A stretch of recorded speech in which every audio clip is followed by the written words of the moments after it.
오늘은 당신의 생각대로 상대방을 설득하는 방법, 총 12가지 법칙 중 첫 번째 법칙에 대해서 알아보겠습니다. 어떻게 하면 우리의 생각을 상대방에게 설득시킬 수 있을까요? 책에서 말하는 첫 번째 법칙은 바로 논쟁을 피하라입니다. 책의 저자가 어느 연회에 참석했을 때 누군가가 잘못된 이야기를 하는 것을 듣고는 그 잘못을 바로 지적했다고 합니다. 그런데 옆에 있던 오랜 친구가 그 이야기꾼의 이야기가 옳다며 그 사람의 체면을 세워주는 것입니다.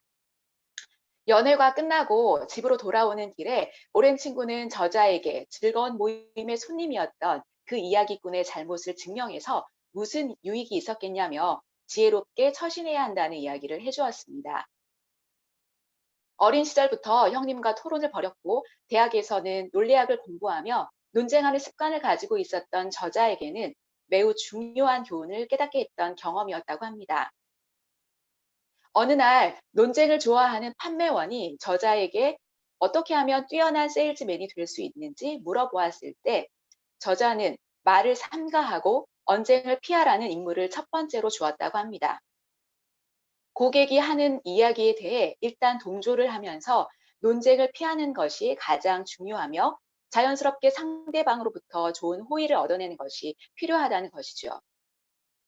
이 부분에서 우리가 알 수 있는 것은 우리의 생각을 상대방에게 설득시키기 위해서는 상대방으로부터 좋은 호의를 얻어내는 것이 우선이라는 것을 알 수 있습니다. 책에서는 논쟁을 피할 수 있는 몇 가지 제안을 소개하고 있는데요. 의견의 차이가 있을 때에는 첫째, 서로 의견이 다르다는 것을 기꺼이 인정하고 둘째, 나와 다른 상대의 의견에 관심을 갖게 된 것에 감사하며 셋째, 본능적으로 자신을 변호하려는 태도를 조심하고 넷째, 감정을 조절하며 상대방의 말에 귀를 기울이라고 합니다. 그리고 상대방이 이야기할 때 말을 가로막거나 논쟁을 함으로써 상대와 나 사이에 높은 장벽을 만드는 것이 아니라 상대방의 생각이 옳을 수도 있다는 열린 마음으로 이해의 다리를 만들도록 노력하라고 조언하고 있습니다. 책을 읽으면서 제가 예전에 했던 실수가 떠올랐습니다. 예전에 문화센터 수업을 받던 중에 센터장님의 실수로 커리큘럼상 수업 차수를 다 채우지 못하고 수업이 중단되는 일이 벌어졌습니다. 수업을 듣던 학생들은 센터장님의 의견을 들어보기도 전에 왜 그런 어이없는 일이 벌어졌는지 따졌습니다. 그렇게 하는 것은 우리의 정당한 권리라고 생각해서 다들 그러한 행동을 했던 거죠. 그런데 알고 보니 우리에게 더 좋은 수업을 듣게 하기 위해 어쩔 수 없이 그러한 결정을 하셨다는 것을 알게 되었습니다.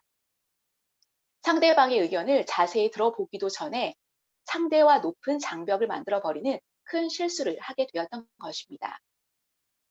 애터미 사업을 진행하면서 특별히 애터미 제품이나 사업에 대한 부정적인 생각을 가진 사람들과 종종 논쟁을 벌이게 되는 경우가 있습니다. 하지만 그러한 논쟁에서 논리적으로 잘 설명했다고 하더라도 상대방의 생각은 바뀌지 않을 수도 있으며 오히려 사람을 잃게 되는 경우가 있습니다. 그렇기 때문에 앞에서 말한 바와 같이 상대방의 의견을 동조해주고 상대의 의견을 이해하려고 하는 작은 노력을 하는 것이 우리가 할 수 있는 지혜로운 처신이 아닐까 싶습니다. 오늘도 이곳에 계신 모든 사장님들이 상대방과 논쟁함으로 벽을 만드는 것이 아니라 열린 마음으로 이해의 다리를 만들어 여러 사람들과 연결되는 멋진 일들이 많이 많이 일어나길 기대하며 이것으로 책 리뷰 마치도록 하겠습니다. 들어주셔서 감사합니다.